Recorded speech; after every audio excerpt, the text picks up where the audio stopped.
जय जगन्नाथ मुझे बासमती चाउल को पानी रे भिजे देली घंटे पाई तापरे एपटे चिंगुड़ी भाजदेली तेल रे सब गोटा मसला पकई देकी पियाज को भलसे भाजी देली भाज देकी अदा रसुण पेस्ट पकईदबा कहीं करुच्ची कारण मुझे चिंगुड़ी गोटे घरे पूरा बढ़िया टेस्टी बिरियानी टे बनवा तापरे सब जमती सब सुखिला मसला पकईदबा टमाटो पकईदबा जमीती नॉर्मल हुए गोटे मसला तरकारी से भाया करवा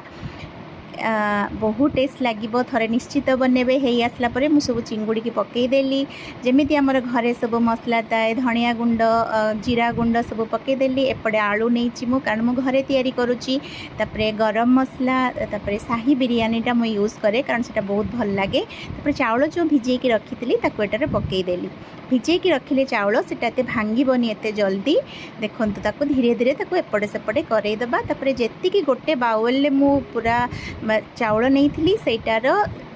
गोटे बाउल आउ अधा माने 1.5टा आमे दबा तापरे मु धनिया पत्र पकईदेली आउ टिके गरम मसला तापरे जेहेतु चाउल पकईली गरम मसला और से साई बिरियानीटा टिके पकईदेली तापरे सीजनिंग पकईदेली जस्ट 3-4 ड्रॉप्स सीजनिंग पकईली जो बिरियानी रो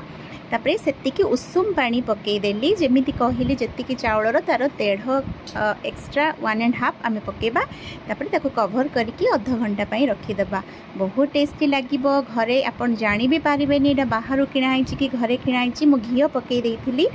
बहुत बढ़िया देखो चाउल जम्मा भांगिनी केते बढ़िया से 1.5 घंटा जेहेतु भिजी थिला अपन से अनुसार 1.5 घंटा पाई मु बसे देथिली तापर आइता सहित पूरा बढ़िया लागुथिला टेस्ट करेंगे निश्चित थरे बनेबे भल लागिथिले निश्चित लाइक सब्सक्राइब कर देबे धन्यवाद।